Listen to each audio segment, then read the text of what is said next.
Элим журтум, силерге кайрылайынчы. Бирөөнүн жамандыгына сүйүнгөн бизде мода болуп баратыптыр. Бирок амалса чирип кетсин, оштон ары жок болсун, чала болуптур дегендер аябай көп болуп атат.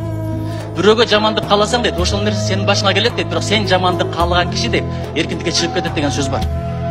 Ошон үчүн бул руханий өтө чоң оору. Бирөөгө жакшылык кааламай сайын өзүңө жакшылык келбейт, ушуга ишенип коюңуздар. Бул турган маселе. Бирөөгө жакшылык кылсаң дейт, муну бабалар айткан, периштелер сага да жакшылык тилейт дейт. Бирок арка мойнуң алдыңда калсын, жок болуп кет, чирип кет десең, сага дагы деген бата тигил жактан да келет. Ошон үчүн жүрөктү тазалап коелу. Бул чоң адеп, чоң иман, чоң маданият.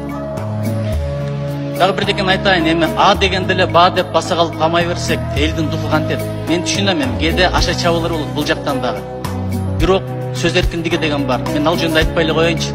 Жок дегенде суйурмат, адеп ахлак, анткени бийликтегилердин мамилеси элдин маанайына кадимгидей таасир этет. Ошон үчүн тигисине жараша мунусу, мунусуна жараша тигиси деп коет. Керкисине жараша кетмеле деген сөз бекеринен эмес. Билем эми. Аша чапканда биз мындай чек-ченин кармаганды билбейт экенбиз. Демократия дедик, бүт президенттерди шылдыңдап, сен дегенге чейин барып атабыз. Ктону такой деп. Отуруп алып, тонун башында Обама ким болуп калыптыр, койчу ошону дегендер толтура. Ушундай эле экенбиз, эмне кылабыз? Бирок эми бийликке келгенден кийин баары бир сыноо болот деген. Бийликке келгенден кийин жакшылык күтпөй эле кой. Урушкандар көп, наразылар көп, талап койгондор көп.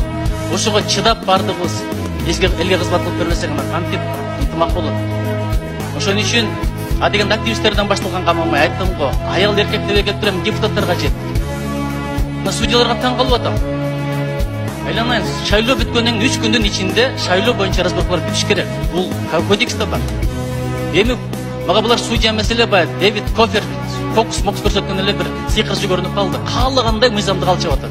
Төрагасы келгенде бир корду бөлүп жүргөн киши, ушул киши адилет болсо керек деп ойлодум эле. Тилекке каршы ушундай болбойт. Эми караңыздар.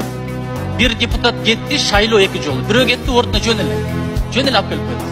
Бул шайлоо комиссиясында да кайта турган сөз, эми жаңы келаткан депутатыбызга кат тийбесин, айтпасак дагы болбойт. Срокту 3 күндүктү калыбына келтирип туруп 2 жылдан алып коет. Чысы бар, короли бар, пешкасы бар, бирок пешканы пешка дебеңиздер. Пешка ушундай нерсе, башкаларда жок бир сыпаты бар. Эгер аягына чыгып алса, ал дагы терс болот. Бирөөнү теңебей, кор тутуп, бийиксинбей эле бир кайтар дүйнө деген нерсе бар. Ошон үчүн туранат элем, сыйлашалы, урматташалы. Албетте бийликте сыйлаш керек, өз жолунда. Бирок элге да бир мээрим, адилеттүүлүк болбосо, кечиримдүүлүк болбосо, кантип анан эгемендүүлүктү сактайбыз, кептин баары ушундай болуп атпайбы? Шахмат сыяктуу экен. Бул жакта ферзь, бул жакта офицер, бул жакта король, бул жакта пешка, бул жакта оюндар болот. Бирин-бири чабат, бирин-бири жейт, бирок эң аягында баардыгы кайра эле бир эле коробкага түшөт аралашып. Жердин үстүндө жүрөбүз, жердин астына кете турган күн келет. Амалдардын ар бирине жол беребиз, ишенип коюңуздар. Зулумдук узап кетпейт, кайра кайтып келе турган нерсе. Ошого мен ишенем, баардыгыбыз тыянак кылабыз. Биз дагы өзүбүздүн полномочияларды билели, бирок бир жолу эле мокоп кылып койгондо, элди мокоп кылсаң, эл алыс кете албайт. Талай чыгандар чыкпай калат. Сократ да ошентип өлгөн билесиздер. Жусуп Абдурахманов да ошентип өлгөн.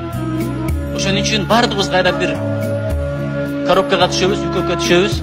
Ушул жагында ойлойлу, өтөр кетер дүйнө деп коет, кайтар дүйнө деп коет. Эң аягында айтарым, мунун баардыгы мен бир гана нерсени каалап атам. Мыйзамды сыйлайлы, мыйзам аткарылбаса бул мамлекеттүүлүктүн пайдалууна согулган аябай чоң сокку болот. Токтогул атабыздын бир ыры менен бүтүрөйүн. Булут кетсе асмандан дейт, күн ачылып жылт этет дейт. Ажал жетип күн бүтсө кайран башым шылк этет. Баарын болсоң бир оозу душманым, кантип былк этет дейт. Биз бири-бирибизди колдогон эл бололу. Анткени өсөр элдин балдары бири-бири колдошот. Артка кетер элдин балдары дейт, бири-бири кордошот дейт. Өткөндөгү 31 августтагы окуя аябай мени ойлондуруп койду. Тыянак кылалы, Кудай бизге ынтымак берсин. Чоң рахмат.